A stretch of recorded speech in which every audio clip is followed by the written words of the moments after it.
Selamat malam buat kita semua. Oke, di sini kita akan belajar tentang jenis-jenis anggaran beserta lengkapnya, juga perbandingan anggaran perusahaan kecil maupun dengan perbandingan perusahaan besar, juga manfaat dari anggaran, kelebihan dan kekurangan anggaran. Oke, sebelum itu, perkenalkan, nama saya Juan Michael Sipayung. Saya dari Prodi Akuntansi semester 2. Jangan lupa untuk menekan tombol subscribe dan juga komen bila ada pertanyaan-pertanyaan yang ingin ditanyakan. Juga tentunya jangan lupa tekan tombol like. Oke, kita masuk ke pembahasan intinya.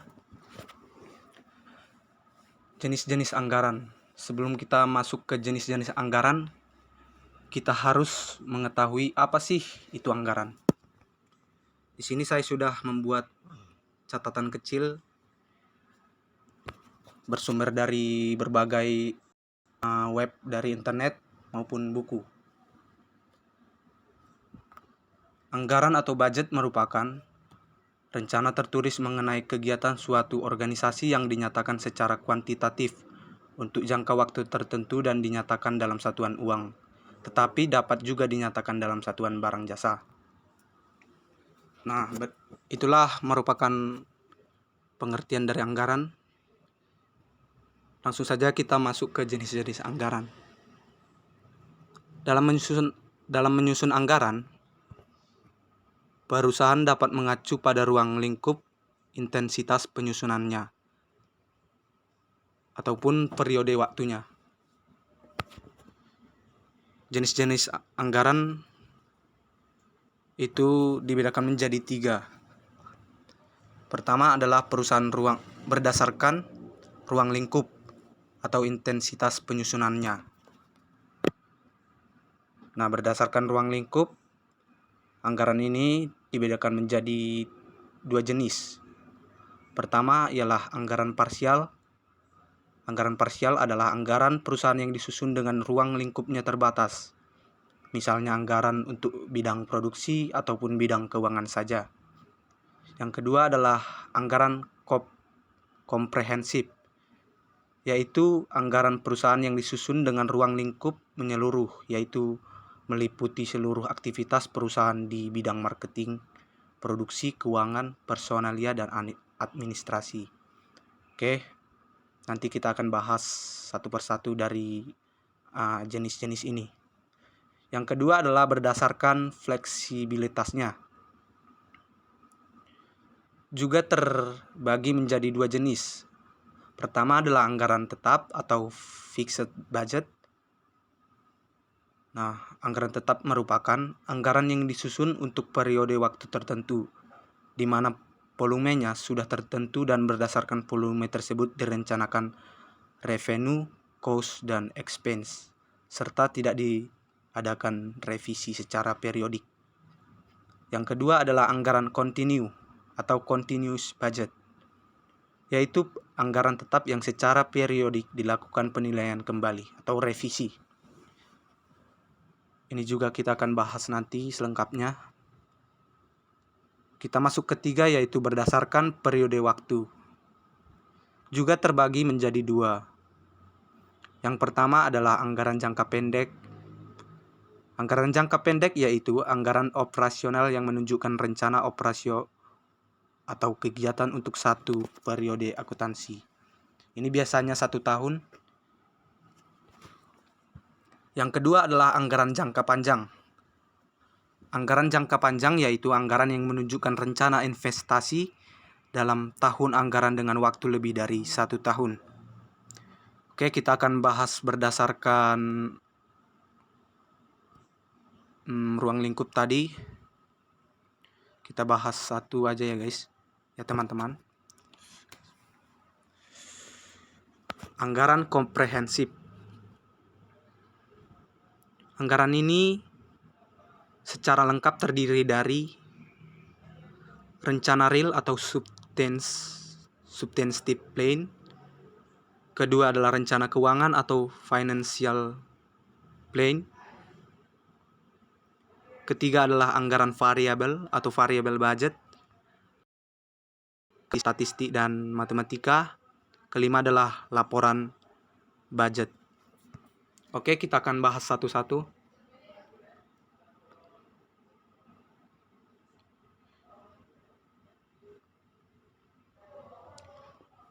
Apa sih itu rencana real atau substantive plan?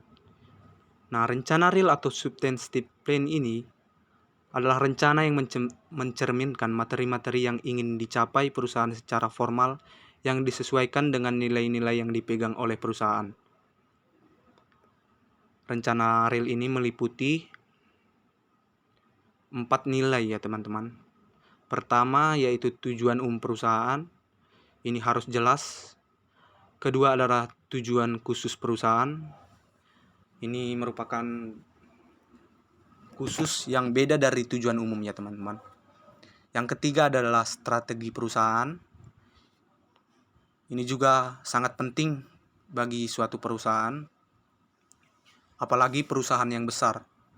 Keempat adalah penentuan asumsi dasar yang akan dipakai seterusnya oleh perusahaan. Nah, itu adalah nilai-nilai yang dipegang oleh perusahaan meliputi rencana real. Yang kedua, apa teman-teman? Ya, rencana keuangan atau financial plan. Apa sih financial plan ini?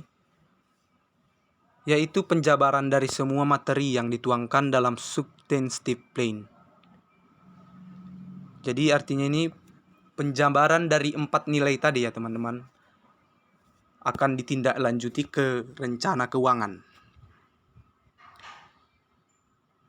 Nah, terdiri dari anggaran jangka panjang, anggaran tahunan, dan anggaran variabel dan lain-lain. Kita bahas anggaran operasional. Anggaran operasional merupakan Oke teman-teman, maaf tadi ada kesalahan atau kesilapan saya. Nah, rencana keuangan tadi meliputi anggaran jangka panjang, meliputi penjualan, biaya dan laba, penentuan besarnya modal, tambahan modal, perkiraan aliran dana, perkiraan kebutuhan tenaga kerja. Yang kedua adalah anggaran tahunan. Anggaran tahunan ini meliputi anggaran operasional. Anggaran operasional merupakan rencana kegiatan perusahaan yang ditangani oleh masing-masing departemen perusahaan. Anggaran operasional ini meliputi 1. Anggaran proyeksi laba rugi. Poin kedua adalah anggaran pembantu laba rugi. Anggaran pembantu laba rugi ini masih dibagi menjadi 6 ya teman-teman. Dan nanti kita akan bahas. Yang pertama adalah anggaran penjualan, anggaran produksi, bahan baku, tenaga kerja, overhead, dan anggaran biaya operasional. Itulah dari anggaran operasionalnya ya teman-teman. Setelah dari anggaran operasional, kita menuju ke anggaran keuangan. Apa sih anggaran keuangan itu? Anggaran keuangan adalah anggaran yang memproyeksikan posisi keuangan perusahaan. Anggaran keuangan ini meliputi anggaran neraca dan anggaran pembantu neraca. Anggaran pembantu neraca ini terdiri dari anggaran kas, piutang, persediaan, perusahaan aktiva tetap, hutang, modal sendiri, dan anggaran penyusutan aktiva tetap, dan sebagainya. Oke, kita beralih ke poin ketiga dari anggaran komprehensif ini, yaitu anggaran variabel atau variable budget. Apa sih yang anggaran variabel ini? Anggaran variabel adalah anggaran yang berisi tentang tingkat perubahan biaya atau tingkat variabilitas biaya, khususnya biaya-biaya yang termasuk ke dalam kelompok variabel sehubungan dengan adanya perubahan produktivitas perusahaan. Poin keempat yaitu analisis statistik dan matematika. Analisis statistik dan matematika yaitu analisis yang digunakan untuk membuat taksiran-taksiran atau forecast serta untuk mengadakan penilaian atau evaluasi dalam rangka mengadakan pengawasan kerja. Semua analisis tersebut perlu dilampirkan dalam anggaran yang disusun. Nah, poin keempat ini sangat perlu dalam membuat anggaran ya teman-teman. Yang kelima yaitu laporan budget. Laporan budget yaitu laporan tentang realisasi pelaksanaan anggaran yang dilengkapi dengan berbagai analisis perbandingan antara anggaran dengan realisasinya,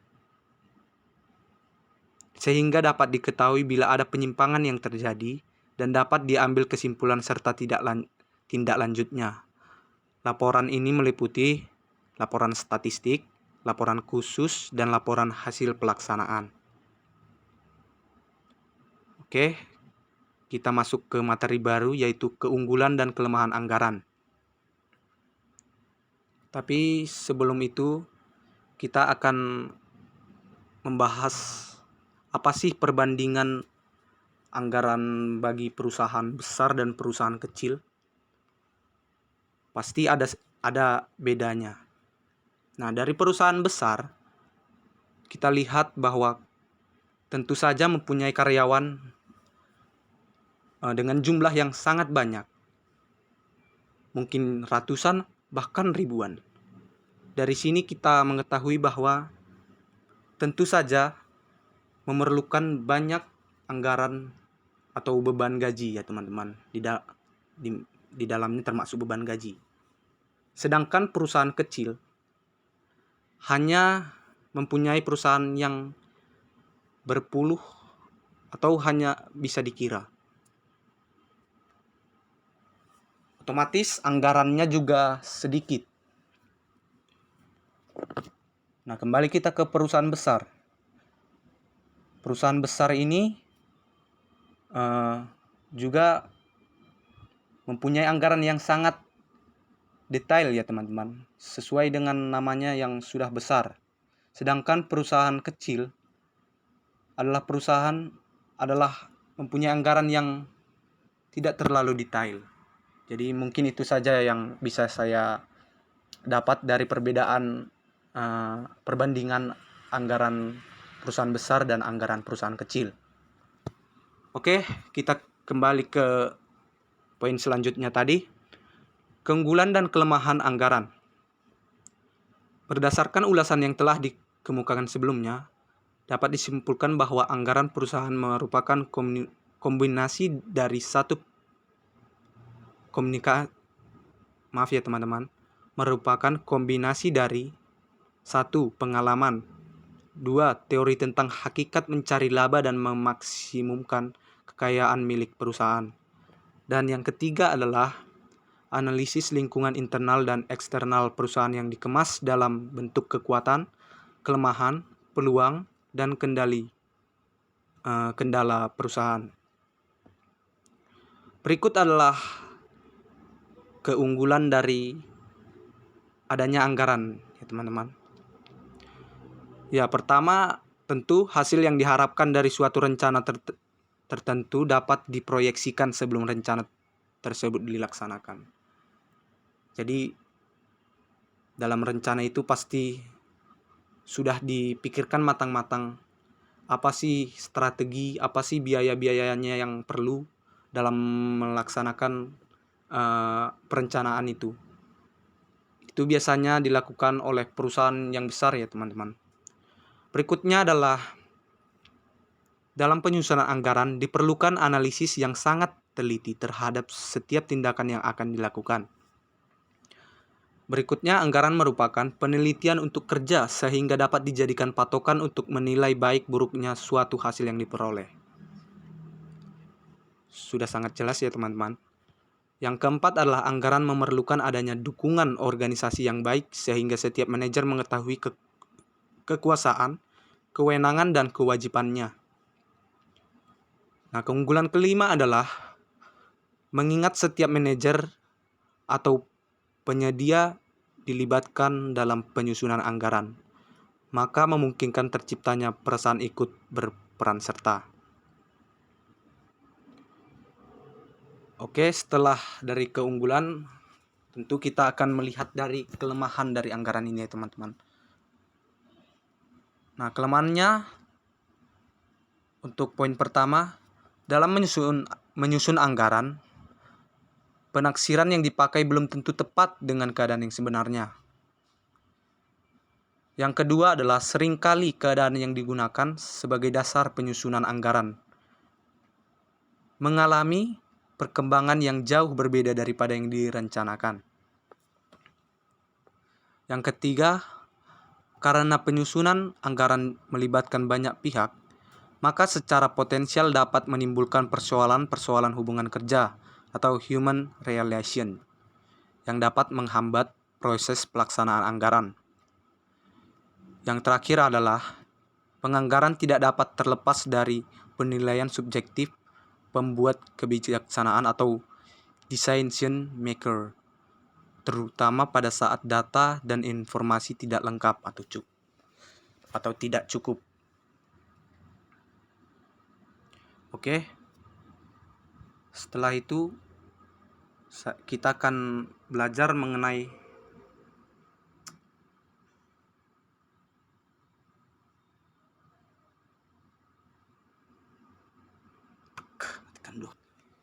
Oke teman-teman, kita lanjut lagi. Manfaat utama dari penganggaran.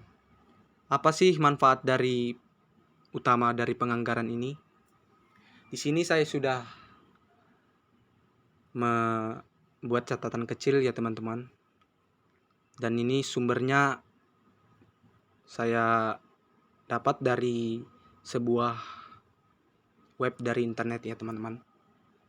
Langsung saja, manfaat utama dari penganggaran adalah dapat ditentukannya kegiatan-kegiatan yang paling menguntungkan yang akan dilakukan.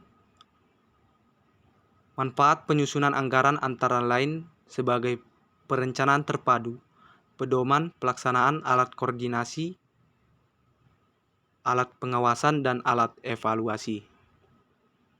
Ya, mungkin segitu saja yang bisa saya atau kita pelajari dari anggaran ini ya teman-teman.